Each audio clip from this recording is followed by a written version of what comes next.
আমরা সত্যিকারের মত প্রকাশের স্বাধীনতা চাই। আমরা সাংবাদিক বান্ধব প্রশাসন চাই। বিএনপির পূর্ণ চেয়ারম্যান হিসেবে দায়িত্ব পালন করার জন্য জনাব তারেক রহমান আপনাকে অভিনন্দন জানাচ্ছি এবং আমাদের তরফ থেকে বিশেষ ধন্যবাদ জানাচ্ছি। প্রথম এপিএসটা সাংবাদিকদের সঙ্গে হয়েছে, সেই জন্য আমরা সাংবাদিক বান্ধব প্রশাসন চাই, কিন্তু আমরা সেটা দীর্ঘকাল পাইনি। দীর্ঘ ১.৫ দশকের বেশি সময় আমরা দেখেছি মিডিয়া ট্রায়াল, দেখেছি আমরা মোসাহিবি সাংবাদিকতার চরম উৎকর্ষ বলবো না, অপকর্ষই আমরা দেখেছি। সেই তেলবাজি যে প্রতিযোগিতা, সেগুলি ন্যাক্কারজনকভাবে আমাদেরকে, আমাদের মান মর্যাদাকে ভুলুণ্ঠিত করেছে।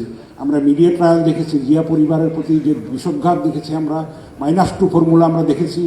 রাষ্ট্র ক্ষমতাকে, রাষ্ট্রযন্ত্রকে প্রভাবিত করার জন্য মিডিয়ার অংশের যেটা আমরা প্রতিফলন দেখেছি, সেটা আমাদের জন্য খুব সুখকর এবং গৌরবজনক অধ্যায় নয়।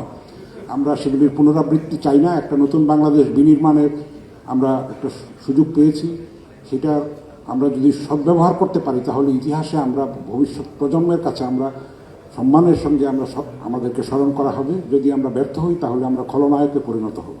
আমরা দেখেছি যে গোয়েন্দা শাসিত মিডিয়া, আমরা দেখেছি যে একটা রিক্রুটমেন্টের ক্ষেত্রেও গোয়েন্দাদের ডিকটেশন আমাদেরকে বাধ্য হয়ে হজম করতে হয়েছে। সেই অবস্থার পুনরাবৃত্তি আমরা চাই না।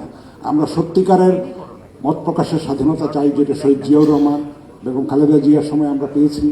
আমরা সেই সহিষ্ণুতার, পরমত সহিষ্ণুতার চরম উদাহরণ আমরা দেখেছি। যখন শহীদ প্রেসিডেন্ট জিয়াউর রহমান ঢাকা বিশ্ববিদ্যালয় যখন বন্ধ হয়ে যায়, আমি তখন ছাত্র ছিলাম, ঢাকা বিশ্ববিদ্যালয়ের রিপোর্টার ছিলাম দৈনিক বাংলা। সেই দৈনিক বাংলা প্রতিহিংসার কারণে বন্ধ করে দেওয়া হয়েছে, যেটা সরকারি পত্রিকা ছিল না, ট্রাস্টের পত্রিকা ছিল, যেটা সরকারি বিজ্ঞাপনে চলতো, রাজস্ব বাজেটে চলতো না, যেটা বাসস চলে, সেরকম ছিল না। আমরা সেটার পুনরাবৃত্তি চাই না। আমরা দৈনিক বাংলাকে ফেরতও চাই আগের অবস্থায় যেরকম। দৈনিক বাংলা কিন্তু স্বাধীনতার আগে থেকেই কিন্তু প্রগতিশীল ভূমিকা পালন করেছে, সরকারি নিগড়ের থেকেও। আমার সেখানে 21 বছর কেটেছে, আমি সেখানে বেকার হয়েছি শেখ হাসিনার সময়। আমার সম্পাদক যারা মাহমুদুর রহমান অনেক তিক্ত সত্যের কথা বলেছেন। একমাত্র স্মার্ট সিটি বসুন্ধরা, আধুনিকতায় এক ধাপ এগিয়ে। আমি সেখানেও বেকার হয়েছি। উনি দুইবার কারাবরণ করেছেন এবং ওনাকে পাহারা দেওয়ার জন্য আমরা ফ্লোরে ঘুমিয়েছি দিনের পর দিন, রাতের পর রাত। তারপরে তাকে সেখান থেকে তুলে নেওয়া হয়েছে, তাকে রক্তাক্ত করা হয়েছে সেই পেটোয়া বাহিনী দিয়ে। কুষ্টিয়ায় উনি যখন হাজিরা দিতে গিয়েছিলেন মামলায়, আমাদের অনেক রক্তাক্ত ইতিহাস আছে। আমাদের ওনার বিরুদ্ধে যখন মামলা চলে তখন তো রেগুলার আমরা যেতাম সুপ্রিম কোর্টে, সেখানে প্রধান বিচারপতি বলতো এবং অন্যান্য আপিল বিভাগের বিচারকরা বলতো যে ট্রুথ ইজ নো ডিফেন্স। আমরা কোথায় চলে গিয়েছিলাম, চান্স এডিটর বলা হয়েছিল ওনাকে। অনেক মিডিয়া বন্ধ করে দেওয়া হয়েছে, টেলিভিশন এবং সংবাদপত্র বন্ধ করে দেওয়া হয়েছে। সেই ন্যাক্কারজনক অধ্যায়ের আমরা পরিসমাপ্তি চাই। আমরা জাতীয় প্রেস ক্লাবের তরফ থেকে জিয়া পরিবারের প্রতি আমাদের কৃতজ্ঞতা জানাতে চাই।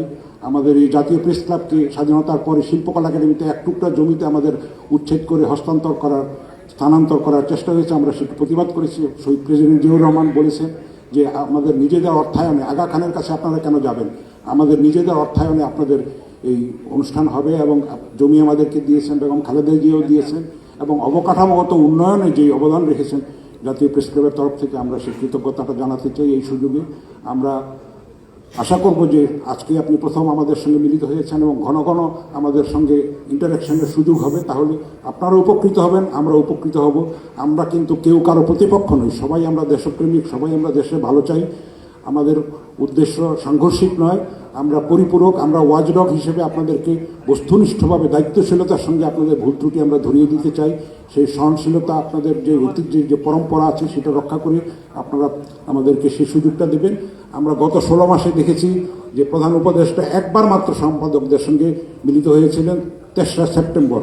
তাকে আমরা পরামর্শ দিয়েছিলাম যে ঘন ঘন আমাদের সঙ্গে যেন ইন্টারাকশন হয় নাই। সেটা তিনজন উপদেষ্টা তথ্য সম্প্রচার মন্ত্রণালয় আমরা দেখেছি, কিন্তু সেখানেও আমরা দেখেছি বৈষম্যের শিকার আমরা হয়েছি। আমাদের যে লিগাসি, আমাদের যে মজ্জাগত যেই দাসত্ব, একটা ঔপনিবেশিক দাসত্ব কিন্তু আমাদের রক্তের মধ্যে হয়তো ঢুকে গেছে। এটা আমাদের দূর করতে হবে, আমাদের ভেতর থেকে বদলাতে, প্রত্যেকটা মানুষকে বদলাতে হবে। নাহলে কিন্তু জুলাই চেতনা, মুক্তিযুদ্ধের চেতনাকে আমরা ধারণ করতে পারবো না।